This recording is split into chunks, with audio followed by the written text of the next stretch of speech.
Assalamu alaikum. My name is Faria Ahmed. My NEET 2020 score is 621 out of 720. In this video, I will talk about the perfect timetable for NEET 2021. Today I will talk about the timetable for droppers. So let's begin the video without wasting any time. पहली बात मैं ये कहना चाहूंगी कि हमें अपना 6 our का स्लीप कंप्लीट करना चाहिए। अगर हम अपने 6 आवर का स्लीप अच्छे से कंप्लीट नहीं करते हैं तो हमारा माइंड सही से फंक्शन नहीं करता है। बहुत से ऐसे लोग होते हैं जो ये सोचते हैं कि हम थोड़ा कम सो लें और फिर वो सारा वक्त जो है हम अपने स्टडीज को दे दें तो फिर हम बहुत पढ़ पाएंगे। ऐसे तो ये चीज बिल्कुल भी इफेक्टिव नहीं होती है। एटलीस्ट आपको 6 आवर्स का स्लीप लेना बहुत जरूरी है।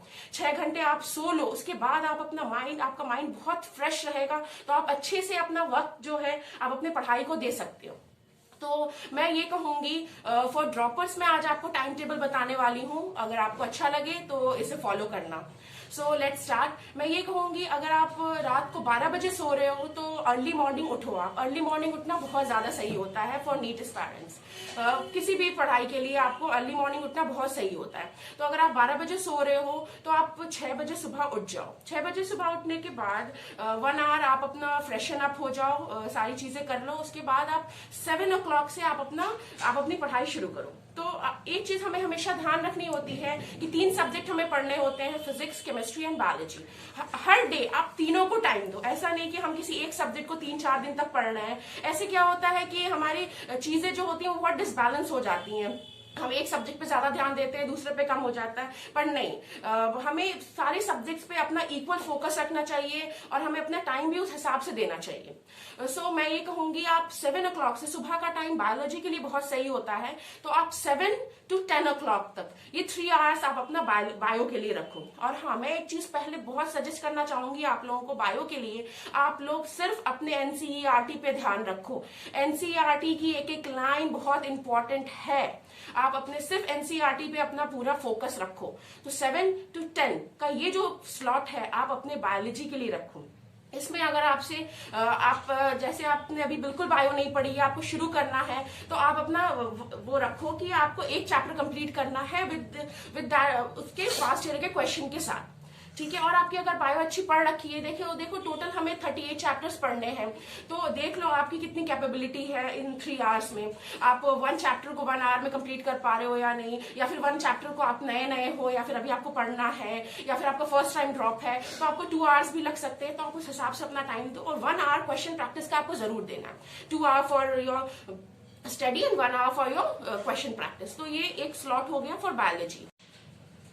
उसके बाद आप अपने आधे घंटे का ब्रेक ले लो। देखो, रेगुलर पढ़ाई मत किया करो, आपको ब्रेक लेना बहुत जरूरी होता है। ठीक है।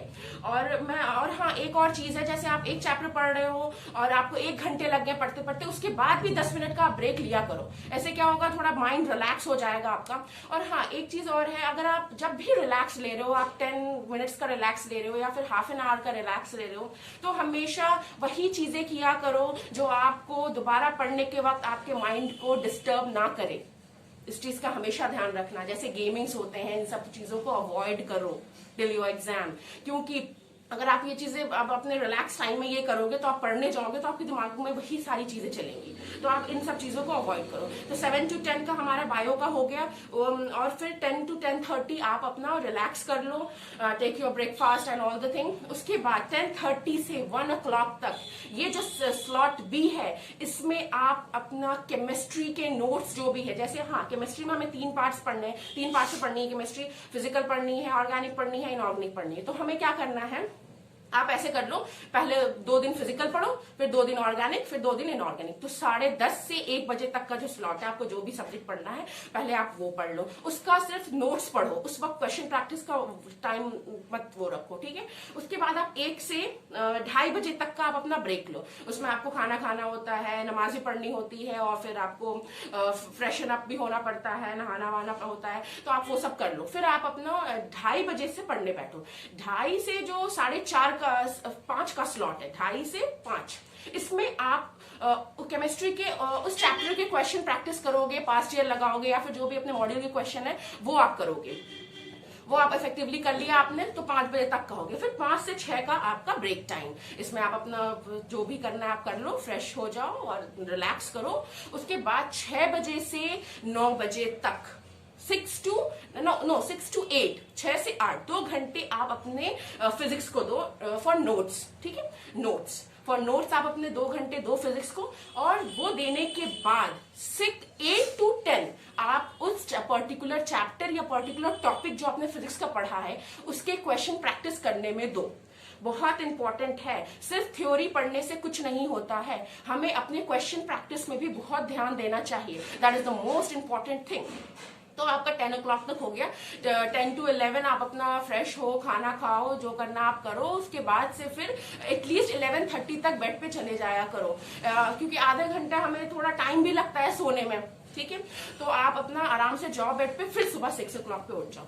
अक्सर सुबह उठना लोगों के लिए बहुत मुश्किल होता है, तो मैं आप लोगों को ये सजेस्ट करूंगी बहुत सारे अलार्म्स लगा लो अपने फोन पे, क्योंकि एक अलार्म बजता है हम उसे फिर बंद करते हैं, दूसरा बजता है फिर हम बंद करते हैं, बहुत सारे लगाओगे फिर आपको खुद ही ध्यान आ जाएगा नहीं मुझे उठना है, मुझे पढ़ना है।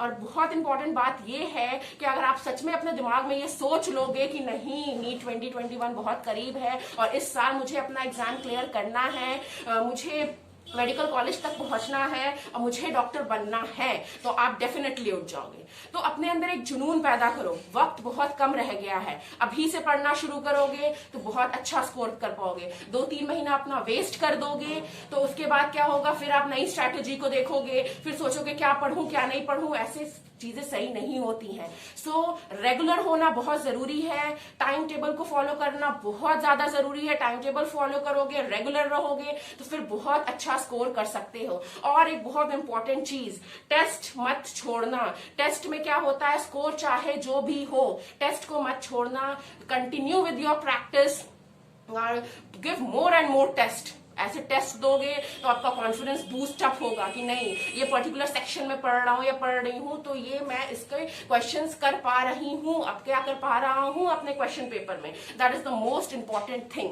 ठीक है। टेस्ट को और एक बात है, टेस्ट देने के बाद अक्सर हम क्या करते हैं, इतने सारे क्वेश्चन पेपर हो जाते हैं हम उसे रख देते हैं। नहीं, टेस्ट देने के बाद उस क्वेश्चन पेपर पे एनालाइज करो, तुम्हारे मार्क्स फिजिक्स में क्यों कम हुए, बायो में क्यों कम हुए, केमिस्ट्री में कम क्यों हुए, एनालाइज करना बहुत जरूरी है, ठीक है। तो बस आज के लिए मैं इतना ही कहना चाहूंगी। आज का जो टाइम टेबल था वो मेरा ड्रॉपर्स के लिए था, ओके। नेक्स्ट जो टाइम टेबल मैं बनाऊंगी वो 12th अपीयरिंग के लिए बनाऊंगी इंशाल्लाह। और आप लोगों को अगर ये वीडियो मेरा बहुत अच्छा लगा हो तो प्लीज इसे लाइक करें और अपने दोस्तों के साथ शेयर करें, ज्यादा से ज्यादा इसे शेयर कीजिए ताकि उन्हें भी बेनिफिट हो। और बस मैं ये कहूंगी, thank you so much and if you like this video subscribe to my channel. Thank you so much, अल्लाह हाफिज, बाय, टेक केयर।